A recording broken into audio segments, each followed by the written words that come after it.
Organel sel hewan dan fungsinya. Menggambar organel sel hewan. Ini saya percepat, biar nggak terlalu panjang durasinya.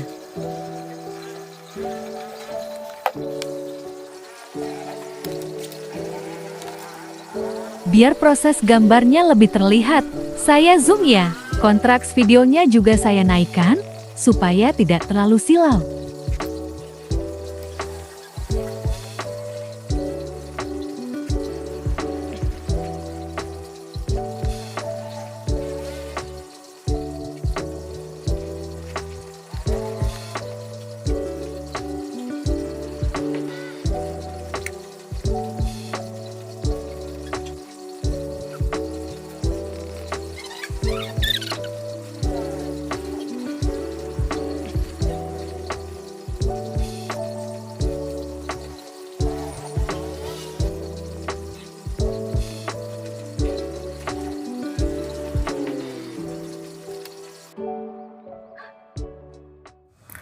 Selamat siang, saya di sini akan menjelaskan fungsi dari organel sel hewan.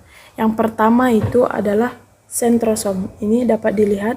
Sentrosom ini adalah organel sel yang berfungsi aktif pada pembelahan sel dan hanya terdapat pada sel hewan saja.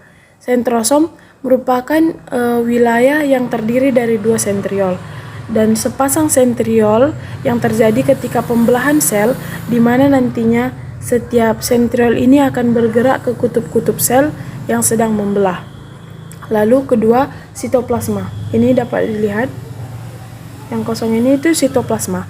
Sitoplasma ini berfungsi sebagai tempat penyimpanan bahan kimia sel yang penting bagi metabolisme sel seperti enzim-enzim, ion-ion, gula, lemak, dan protein. Lalu ketiga ada retikulum endoplasma. Retikulum endoplasma ini terbagi atas dua.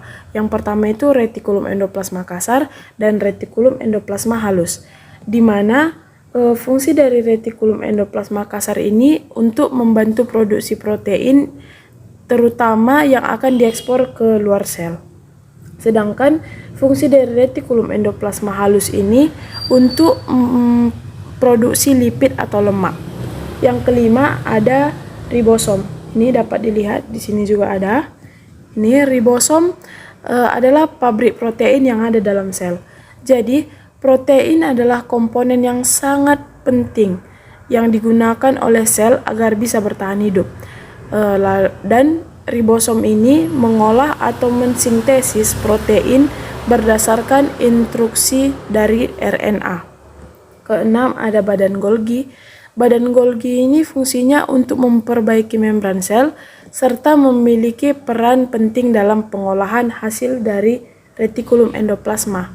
Selain itu, badan Golgi atau aparatus Golgi juga berfungsi sebagai memodifikasi, menyortir, dan mengemas makromolekul, yaitu protein, lipid, dan karbohidrat. Ketujuh ada mitokondria. Ini dapat dilihat di sini juga ada. Mitokondria adalah organel sel yang berperan sebagai pusat energi.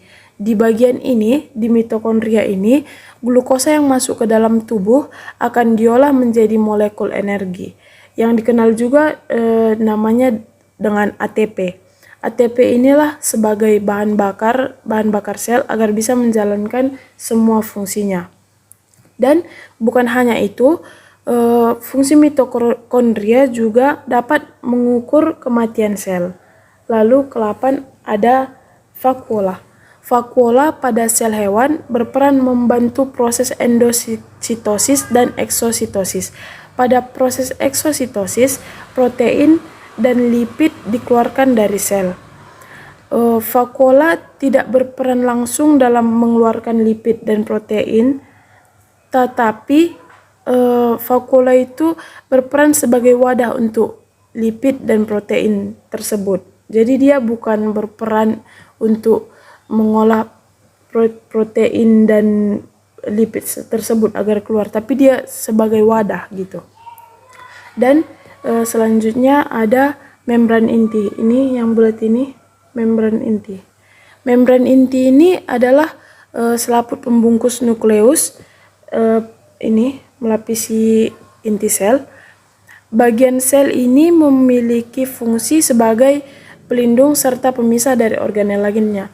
Jadi dia melindungi inti sel agar terpisah dari organel-organel sel lainnya gitu. Lalu yang ke-10 ada nukleus.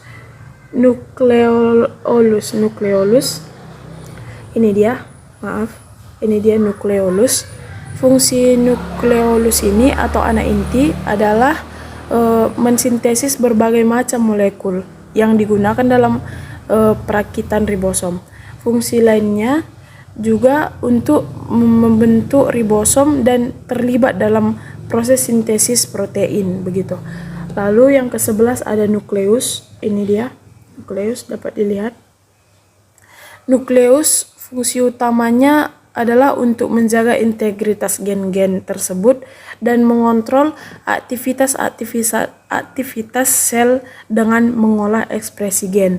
Selain itu, nukleus juga berfungsi untuk mengorganisasikan gen saat terjadi pembelahan sel. Jadi dia memisah-misah gitu, mengorganisasikannya dan memproduksi mRNA untuk mengkodeta protein sebagai tempat sintesis ribosom, sebagai terjadinya replikasi dan transkripsi dari DNA, serta fungsinya juga untuk mengatur kapan dan di mana ekspresi gen harus dimulai, dijalankan, dan diakhiri. Jadi dia itu juga, dia tempat di mana kapan harus berhenti atau kapan harus dijalankan gitu.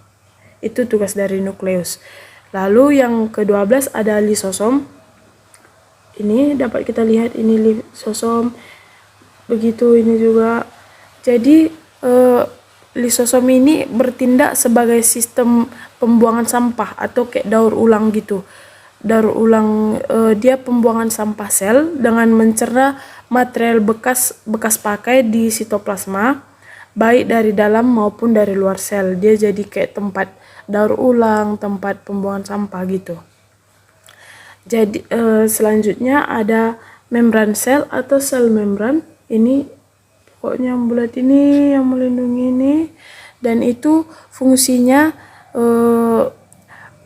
melapisi lapis terluar sel. Jadi fungsinya sebagai pelindung isi sel dan mengatur keluar masuknya zat dari luar ke dalam sel.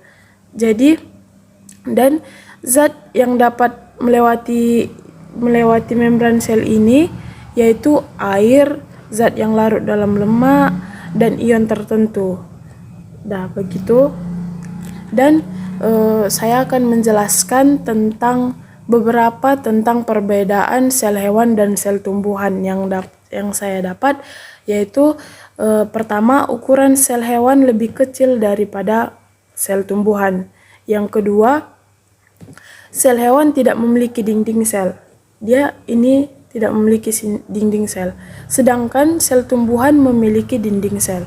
Yang ketiga, sel hewan memiliki lisosom, sedangkan sel tumbuhan tidak memiliki lisosom. Yang keempat, sel hewan memiliki sentrosom, sedangkan sel tumbuhan tidak memiliki sentrosom.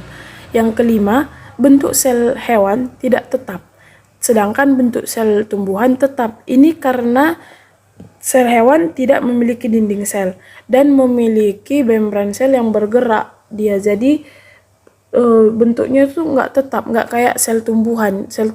Kenapa sel tumbuhan bentuknya tetap? Karena dia memiliki dinding sel, sedangkan sel hewan tidak memiliki dinding sel.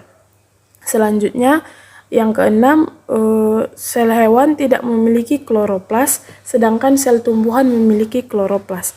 Berikut penjelasan fungsi dari organel sel hewan yang dapat saya sampaikan. Jika ada salah kata, saya mohon maaf. Terima kasih.